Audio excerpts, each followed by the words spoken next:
بسم اللہ الرحمن الرحیم۔ السلام علیکم۔ ملکی سیاسی صورتحال تقریباً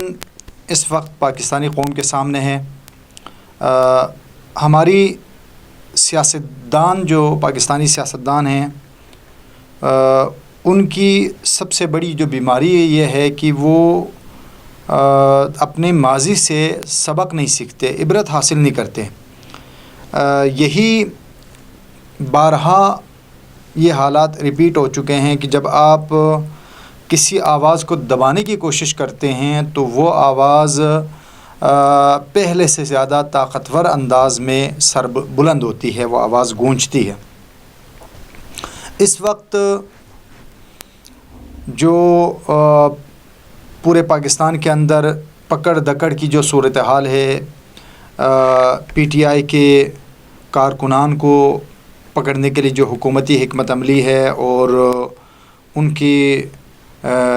دھرنے اور اس لانگ مارچ کو روکنے کے لیے جو حکمت عملی تیار ہوئی ہے،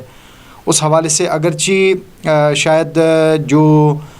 ذاتی تجزیہ تمام تجزیہ نگاروں کا اپنا ایک تجزیہ ہے، لیکن اس تجزیے سے پہلے ایک بہت ہی زیادہ سنگین جو بات میں یہاں پہ عرض کرتا چلوں گا وہ ہے پاکستان کی جو ہماری فورسز ہیں، پاکستان آرمی، نیوی اور دیگر جو فورسز ہیں، ان کے ریٹائر افسران کی جو تنظیم ہے انہوں نے انتہائی افسوس کا اظہار کیا ہے، اور انہوں نے ہماری جو قانون نافذ کرنے والے جتنے ادارے ہیں اور حکومتی جتنے بھی ادارے ہیں ان کو مخاطب کرتے ہوئے انہیں وارن کیا ہے، انہوں نے خبردار کیا ہے، تنبیہ کیا ہے کہ اگر حالات خراب ہوئے تو اس کے ذمہ دار آپ ہوں گے۔ بہرحال انشاءاللہ آنے والے وقتوں میں ضرورت محسوس ہوئی تو دھرنے کی جو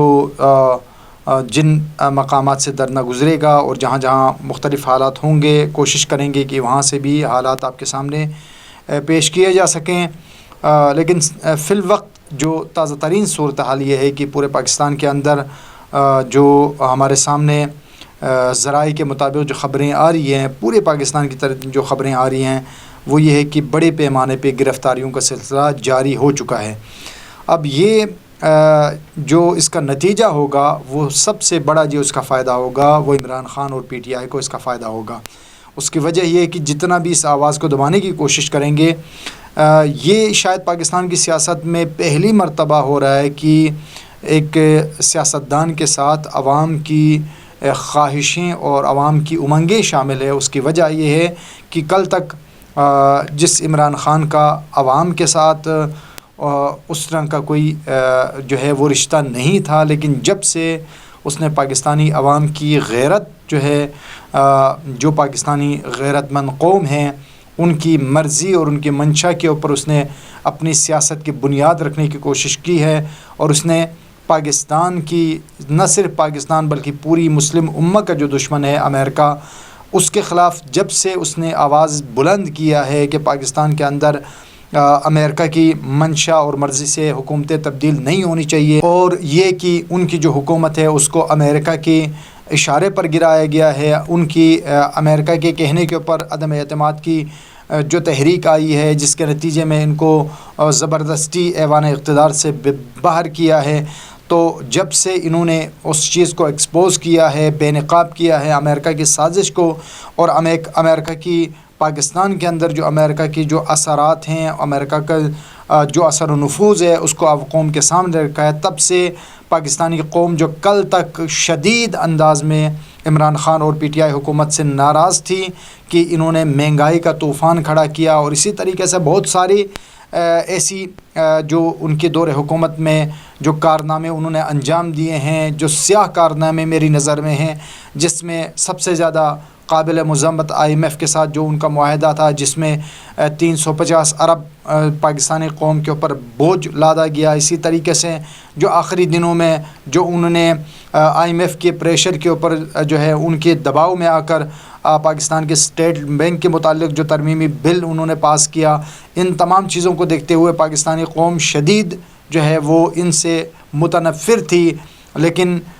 جو غیرت مند قومیں ہوتی ہیں وہ اپنی مشکلات کو برداشت کرتی ہیں، لیکن جب ان کے غیرت کا مسئلہ ہوتا ہے تو وہ بھوک پیاس کی پرواہ نہیں کرتے۔ تو وہی قوم جو کل تک معاشی بحرانوں کی وجہ سے عمران خان سے ناراض تھی، آج ایک غیرت مندانہ قدم کی وجہ سے کہ پاکستان کو اب اس نے یہ نعرہ لگایا ہے کہ آنے والے وقتوں میں پاکستان کے فیصلے پاکستان کے اندر ہوں گے، امریکہ پاکستان کے اندر اپنے فیصلوں کو مسلط نہیں کر سکتا، پاکستان کی عوام کی مرضی سے پاکستان میں فیصلے ہوں گے،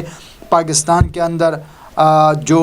جو بھی فیصلے ہوں گے وہ پاکستانی قوم کی مرضی اور منشا کے مطابق ہوں گے، یا پھر پاکستانی قوم کی طرف سے جو بندہ الیکٹ ہوگا، جو بندہ پاکستانی عوام کی طرف سے منتخب ہو کر نمائندہ بنے گا، اس نمائندے کے ذریعے سے پاکستانی قوم کے فیصلے جو ہے وہ اس ملک پر نافذ ہوں گے۔ کسی بیرونی طاقت کا فیصلہ اس ملک پر مسلط نہیں کیا جائے گا۔ یہ وہ نقطہ تھا جس نقطے کو شاید میں یہ کہوں تو یہ بھی غلط نہیں ہوگا کہ کل تک جو بندہ زیرو تھا، اس ایک غیرت مندانہ قدم نے اس کو قوم کا ہیرو بنا دیا، اور آج شاید کراچی سے لے کر خیبر تک ملک کے کونے کونے سے قافلے تیار ہیں، لوگ تیار ہیں، بالخصوص یوتھ جو ہیں، جوان نسل، نیو جنریشن جو ہے، ان کے جذبے اور ان کا جنون بتا رہا ہے۔ میں نے کچھ ایسے بھی سوشل میڈیا کے اوپر کلپس دیکھے ہیں جس میں ایک نوجوان بچہ یہاں تک کہہ رہا ہے کہ میں جو ہے تب تک ایگزام نہیں دوں گا اور لانگ مارچ سے پیچھے نہیں جاؤں گا۔ اس طرح کے بہت سارے ایگزامپل ہمارے سامنے موجود ہیں جس میں ہر طرح اسی طریقے سے پاکستان سے جو باہر پاکستانی موجود ہیں، جو ہمارے باہر کی ممالک کے اندر جو مقیم پاکستانی ہیں، ان کی طرف سے بھی بہت زیادہ اس قدم کو اور اس اعلان کو سراہا جا رہا ہے کہ پاکستان کو غلامی کی زنجیروں سے آزاد کرانا چاہتا ہے عمران خان۔ تو لہٰذا اس وقت ہماری موجودہ جو حکومت ہے، جو اتحادی حکومت ہے، اگرچہ یہ حکومت خود ایک لڑکھڑاتی ہوئی حالت کے اندر ہے، بہت ساری جماعتوں کا اتحاد ہے، اگر ان میں سے ایک بھی جماعت بیچ میں سے سکپ کر جاتی ہے تو یہ حکومت دھڑام سے یہ ساری حکومت خاک ہو جائے گی، ملیامیٹ ہو جائے گی، مٹ جائے گی۔ تو یہ جو مختلف قسم کے کئی ستونوں پر کھڑی حکومت ہے، اس حکومت نے غالباً میری نظر میں یہ بہرحال احمقانہ فیصلہ ہوا ہے جو انہوں نے اس لانگ مارچ کو روکنے کا فیصلہ کیا ہے۔ اس کے نتائج میری نظر میں